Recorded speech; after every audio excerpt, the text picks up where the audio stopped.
What's up, guys? And Navajedo here, bringing you guys the Hogue Deka.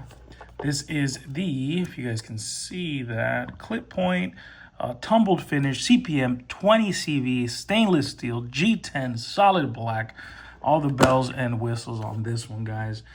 Truly been a joy to carry this. This was actually sent over to a friend of the channel, and his name will magically appear right here. So thank you to Kevin.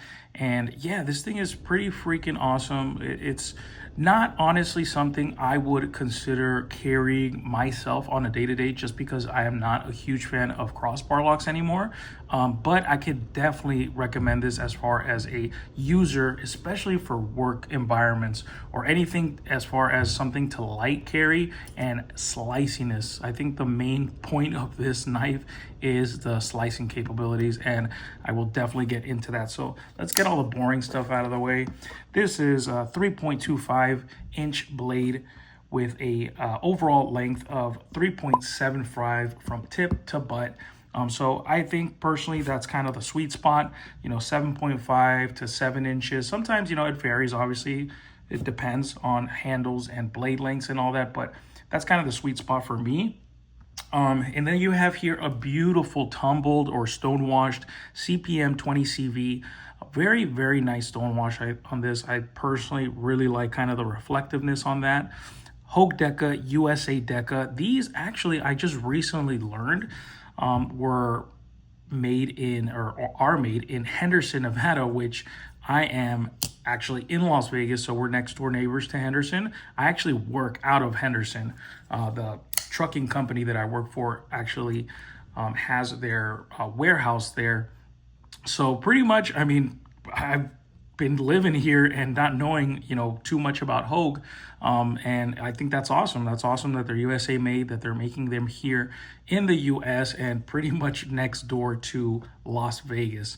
And I'm so close to it. So definitely made this a little bit more interesting for me to carry.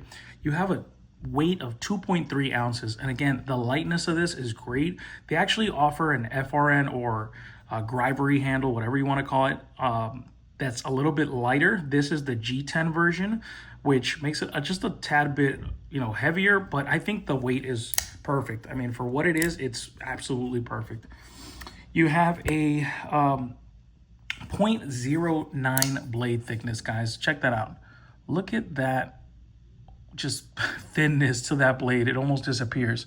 It is absolutely a slicing machine. So very thin blade stock on this. All right, well, let's get some cutting in here. So these are nice handles right here. Again, flow through construction, nice jimping there that your thumb falls perfectly on.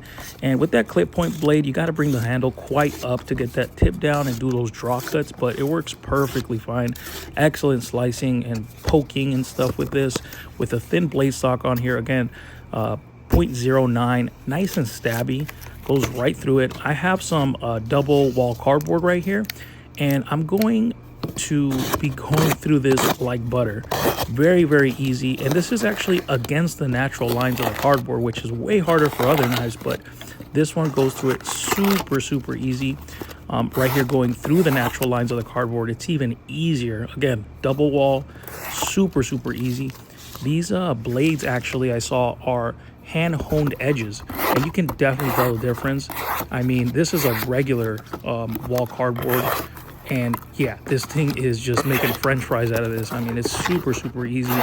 It glides through it like nothing, and I can tell the difference. Hogue definitely is putting a really good edge on these right here, and the slicing or sliciness of it is just, it's very good. Again, you're looking at CPM-20cv, and yeah, it's great. It's definitely, a really nice edge retention, and that thinness is unreal. I love it. The sliciness of this one is, up there, definitely. So as far as like a slicing tool, this thing is great. Love it.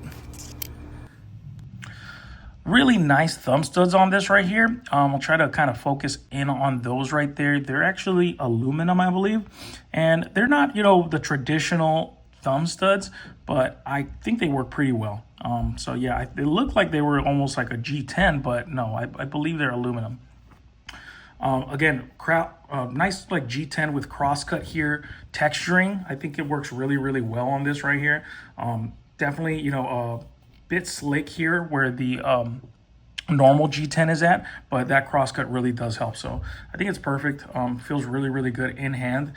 You're definitely not going to be, you know, slipping off because it has that little like dent right there for your index. So you can pretty much just grab it from here and you're not going to be able to be pushing, you know, all the way up on the blade right there. So feels really good. Nice handle, no contouring on it, pretty much flat. So, you know, that's, you know, it's decent. It's not amazing in hand. You can definitely feel this pocket clip, and I think that's one of the things I wanted to kind of point out here as far as a negative. I like the pocket clip. I mean, I'm really not too picky with pocket clips unless they're like just ridiculously too low. But this one right here, I don't believe it's too low. I think it's fine. It's perfect. I just don't like how it looks.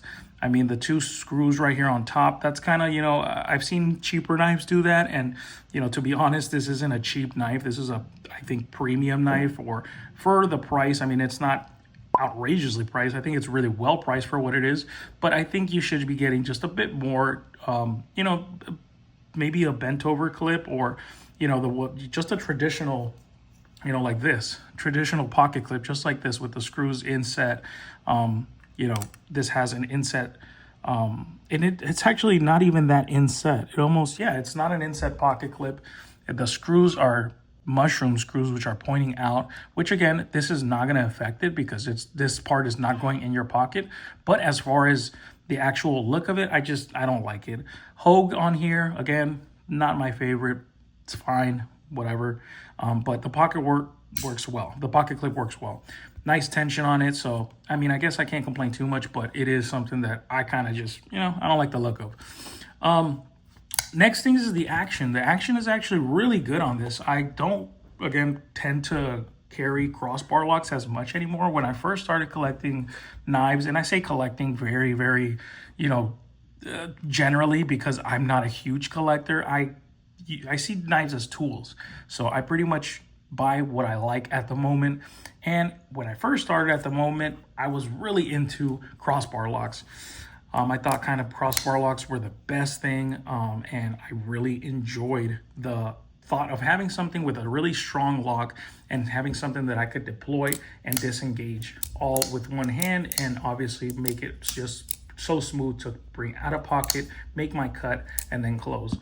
Now, I don't really like it because it does feel very mushy and you can fail crossbar locks. Obviously you can fail, you know, other types of locks as well, but it all depends, you know, on the finish. But most of the time, crossbar locks, you are going to have an issue as far as just the tension on the omega springs. They do have to break in. Sometimes they're too mushy, sometimes they're too soft, sometimes they're really hard. So give and take, you know, it just really depends on the company. And I think they did a really good job on this crossbar lock.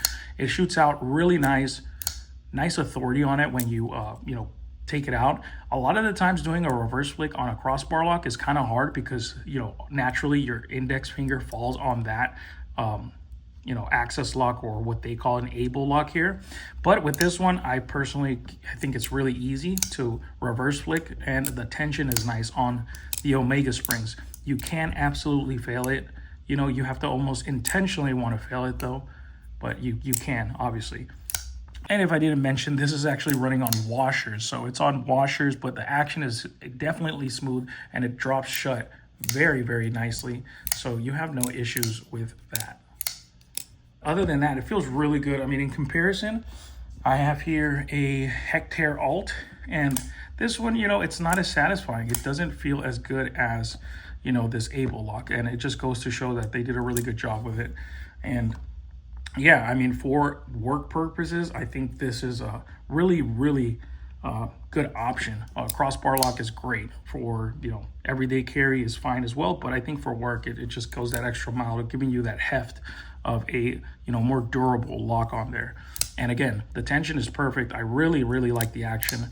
Surprisingly, I don't really mind the, you know, mushiness, as I guess you can call it, but it snaps out. It snaps out fairly well. I think also because of the thinness of the blade. I mean, that also helps because you're not having to push up a heavy blade, you know? So I think it works for it very, very well. Next thing up is the actual like body and frame on here. You have inset liners in there, if you can tell, if you can see. Let me see if I can get a better look in through here. And there is no milling in there, but they're inset in here, and it's maybe a 1/4 of the way, or no, sorry, it's 3/4 of the way up to here, the actual metal liner. And then from here to here, it's pretty much just the G10. So again, more weight saving, just easy to carry. You don't feel it. And I think they did a really good job with that as well. You have standoffs right here. It makes it feel really solid. You have no flex in this. You can't really, I mean, absolutely no flex. Really, really strong construction. You have no up and down. That's another reason why sometimes, you know, I tended to not like crossbar locks, because they do have to break in, and sometimes you will have initially some up and down, but that might go away with time once you start breaking it in and using it. But this one in particular, I mean, it's solid. You don't have to worry about that. It's solid out of box. A little bit of side to side, that might just be the pivot right there. This isn't mine, so I'm not going to take it apart or anything. But as far as like the up and down and stuff, it's super solid. Side to side, that most likely is just the pivot. So not really an issue. Again, these right here with the crossbar lock, you just pretty much have to consider that it has to break in. All right, so also we have here the Eichowitz design. So I believe this is a, you know, his original design that was, you know, produced by Hogue. So that's really cool, really unique design. I really like the clip point on here. I'm not a huge fan of the clip point. If I were to choose, I would choose the kind of more like reverse tanto, or whatever they call their other blade that has the tip more down. I'll show a picture of it right here. But I prefer that one. But this one works really well. Obviously, you just have to bring up the, or you have to bring up the handle a little bit higher up to get that tip down. But it still works. I mean, as far as a tool, this is a great tool. Some people I know prefer clip points, you know, for different types of work and trades. So I think that would be a really cool option. I like how they have different options as far as the blade shape. Okay, and then we have some jimping right here. The jimping is not aggressive at all. Feels actually very, very good on your thumb, and it rests exactly where it should be. You know, your thumb, it rests on that jimping when you are holding it in a normal grip. So that's perfect. I think they did a really good job with that. CPM-20cv. I have another blade in CPM-20cv, and I mean, as far as the use I've given it, it's been absolutely great. This is just a really good high-end steel. Very wear resistant, corrosion resistant, good edge retention on this. It is pretty much identical to an M390. So M390, CPM-20cv, very, very similar. So they're just high-end steels that just, you know, have those little extra features that make it just, you know, the edge lasts longer, and you don't have to worry about it too much as far as the corrosion resistance. So definitely a great steel. You know, Hogue, they usually tend to pick out, you know, the better steels, and, you know, they focus a lot on that. Obviously G10, that's pretty much normal. You know, that goes all around. A lot of knife companies use that, but they're mainly focusing on the overall details. And I think the details matter with this one. Nice little, what is it called? Filler tab right here for this side. But again, I wish they would have given you inset screws. So these are also sticking out, little mushroom screws right there. And then I think it's a little bit, I mean, again, I'm getting nitpicky now. A lot of screws on this. I mean, there's a lot of screws on this. Definitely, you know, this thing feels solid and well built. So, I mean, maybe that was the purpose for it, but I just feel like that's a little bit, you know, a little too much going on right there. But other than that, that's just aesthetics. I like how they didn't give you this is a captive pivot on here, so they didn't give you, you know, a double-sided torque screw right here. So that's awesome. Again, a lot of details went into this, I think, and I can appreciate it. I appreciate it for what it is, and I think it's a great tool. And pretty much just either whether it be EDC or, again, I think this would be more based on a work knife. I think that would be awesome if you carry this as a work knife, but I could definitely recommend it. I think it's awesome. All right, and then let's do some size comparisons right here. So this is it up against the TacRay Tactis right here. So it is a little bit smaller than the TacRay. Comparison to price, this one obviously is much more expensive, but for what you're getting, it's a really good price. This right here is the CJRB Alt. Just got this one in, haven't had a video or anything on this one. About a little bit bigger than the Hectare. So this one falls right in between the Tac Ray and the Hectare by CJRB. And then these are all crossbar locks. I wanted to just do all crossbar locks because I don't have too many. This is the last crossbar lock I have. This is the Land 842B, a little bit smaller than this Hogue. The Hogue, again, right in between these two. Let's try and find something that's kind of the same size as this. Maybe the...